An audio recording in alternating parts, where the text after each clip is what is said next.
വാസന്തിയുടെ producer എന്നുള്ള രീതിയിൽ എനിക്കൊക്കെ അഭിമാനം തോന്നുന്നു ആ സിനിമ കണ്ടപ്പോൾ. ഏതായാലും അങ്ങനെ ഒരു ഭയങ്കര സിനിമ. അനുഭവം. കാരണം അഭിമാനം. കാരണം എൻ്റെ ഫാദറിന്റെ പേരിലാണ് ആദ്യത്തെ പ്രൊഡക്ഷനാണ്. ഇപ്പോൾ ഫാദർ ഇല്ല, ഫാദർ മിസ്സിംഗ് ആണ്. ഞാൻ +1 പഠിക്കുന്ന സമയത്ത് മരിച്ചതാണ്. അത് കഴിഞ്ഞിട്ട് ഇപ്പോൾ എന്താ പറയുക, എൻ്റെ ഷോൾഡറിലായിരുന്നു ഫാമിലി മൊത്തം.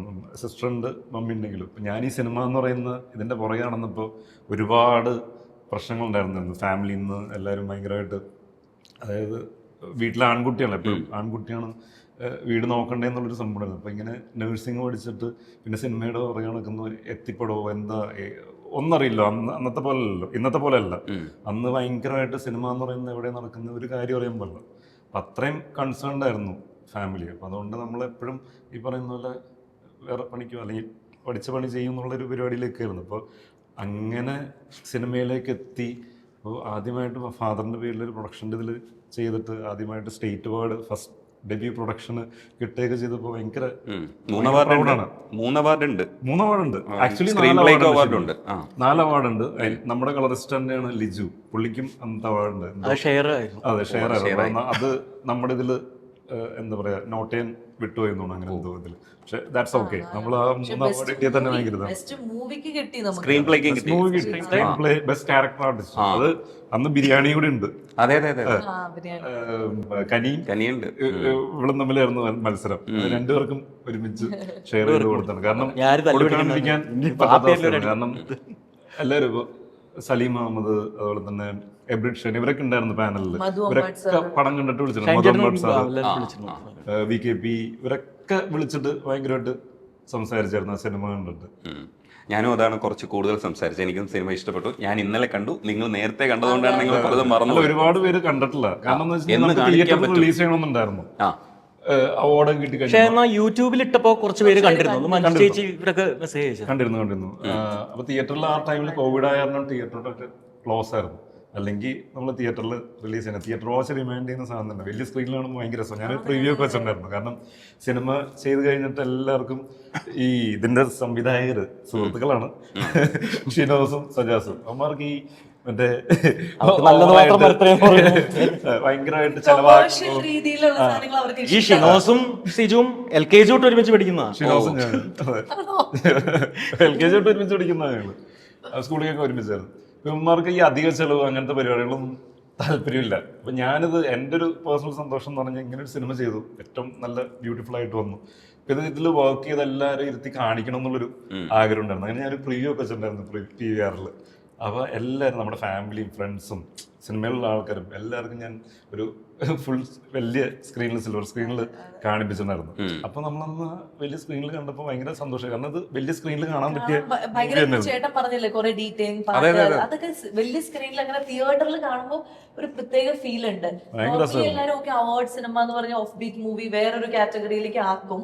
പക്ഷെ ഈ സിനിമ കാണുമ്പോൾ ആർക്കും അങ്ങനെ ഒരു ലാഗോ അല്ലെങ്കിൽ അയ്യോ എന്താ ഇത് നീങ്ങാത്ത കഥ നീങ്ങാത്ത അങ്ങനെ ഒരു ഫീൽ ഉറപ്പായിട്ടുണ്ടാവില്ല. ആ സമയത്ത് ഈ സിനിമ ഇറങ്ങിക്കഴിഞ്ഞപ്പോൾ ഒരുപാട് പേര് സിനിമകൾ കണ്ടിട്ട് ഈ സിനിമ കണ്ടിട്ട് നമ്മുടെ അടുത്ത് പറഞ്ഞതിന്റെ ഫോമും കാര്യങ്ങളൊക്കെ ഭയങ്കര രസമുണ്ടെന്നുണ്ട്. നോൺ ലീനിയർ എന്നത്തേക്കായത് ഇപ്പോ എല്ലാവർക്കും കാണാൻ പറ്റും. August 28 മനോരമ മാക്സിൽ റിലീസ് ചെയ്യണം, സ്ട്രീം ചെയ്ത് തുടങ്ങും. അപ്പോൾ കൂടുതൽ പ്രേക്ഷകരിലേക്ക് സ്വാസികയുടെ പെർഫോമൻസ് കാണാൻ വേണ്ടി എല്ലാവരും കാണണം. കാരണം സ്വാസിക അവാർഡ്, സ്വാസിക എന്ന ഉന്മാദിയെ കാണാൻ നിങ്ങൾ ഈ സിനിമ കണ്ടേ പറ്റും. പോരെ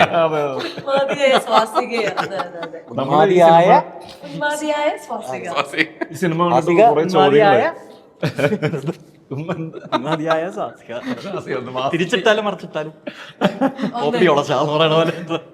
അല്ല, ഈ സിനിമ കണ്ടു കഴിഞ്ഞിട്ട് ഒരുപാട് പേര് ഇങ്ങനെ കമന്റുകൾ അല്ലെങ്കിൽ ഇങ്ങനത്തെ ചോദിച്ചു, അത് ഇവര് ചെയ്തത് ശരിയാണോ, അല്ലെങ്കിൽ വാസം ചെയ്തത് ശരിയാണോ, അങ്ങനെയൊക്കെ പറഞ്ഞ് കുറെ പേര് ചോദ്യങ്ങൾ ചോദിച്ചിരുന്നു. അപ്പൊ ഞാൻ ആ സമയത്ത് ഇങ്ങനെ ഈ കമന്റുകൾ കണ്ടിട്ട് ഞാൻ ഉമ്മാരുടെ അടുത്ത് ഞാൻ ചോദിച്ചു, ഷിനോസിന്റെ അടുത്തും സജാസിന്റെ അടുത്ത് ചോദിച്ചു, എടാ ഇങ്ങനെയൊക്കെ ചോദിക്കുന്നില്ല, അല്ലെങ്കിൽ വാസന്തി ഇങ്ങനൊരു ലൈഫിലേക്ക് പോകേണ്ട ആവശ്യമുണ്ടോ, അല്ലെങ്കിൽ ഇങ്ങനൊരു ജോലിയിലേക്ക് പോകേണ്ട ആവശ്യമുണ്ടോ എന്നൊക്കെ ചോദിച്ചല്ലോ.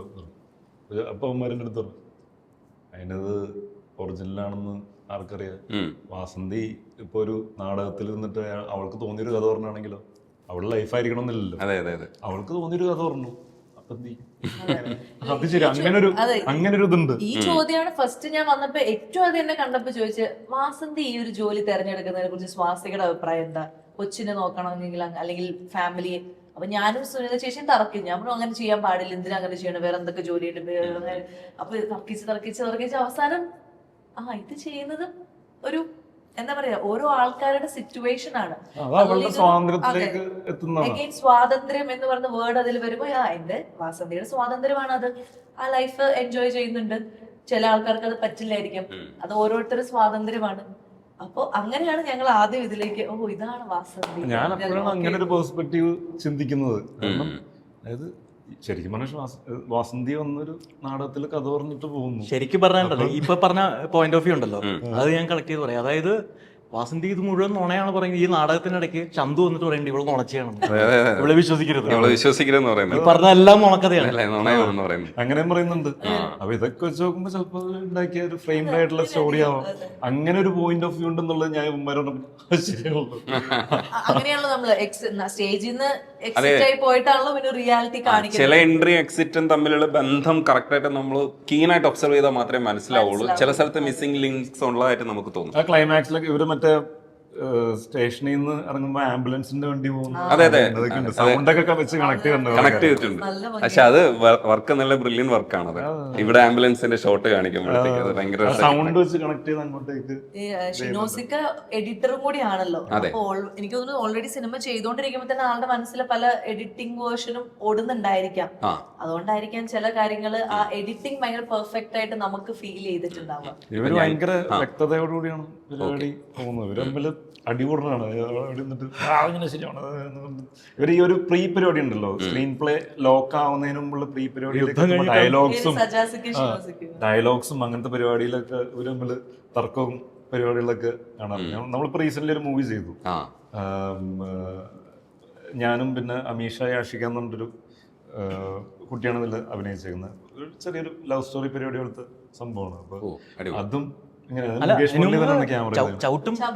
ചൗട്ടിന് നാഷണൽ അവാർഡ് കിട്ടിയത്. അത് ഷറഫാണ് പ്രൊഡ്യൂസ് ചെയ്തേക്കുന്നത്.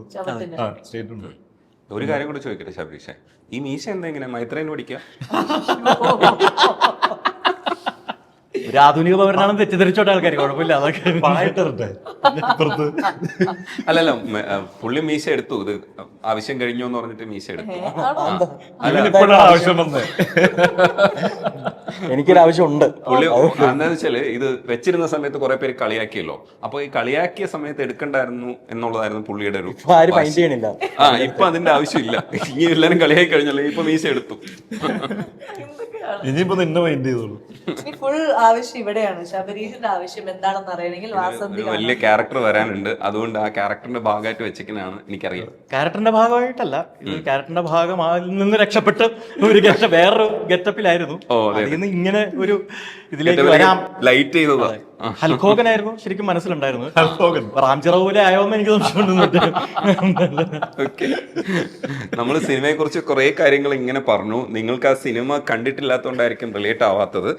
എന്തായാലും ഈ പ്രൊമോഷൻസ് ഒക്കെ തുടങ്ങി കണ്ട് നിങ്ങൾ അധികം ഡീറ്റെയിൽസ് ഒന്നും ഇതിനകത്തുനിന്ന് കേൾക്കാതെ തന്നെ പോയിട്ട് സിനിമ കണ്ടിട്ട് വന്നിട്ട് ഈ ഇന്റർവ്യൂ കാണണം കേട്ടോ. എൻ്റെ ഒരു അപേക്ഷയാണ്, സിനിമ തീർച്ചയായിട്ടും കാണണം. സ്വാസികയുടെ നല്ല പെർഫോമൻസ് കാണാൻ പറ്റും. നന്ദിയുണ്ട് സംസാരിക്കാൻ. Thank you so much. Thank you so much.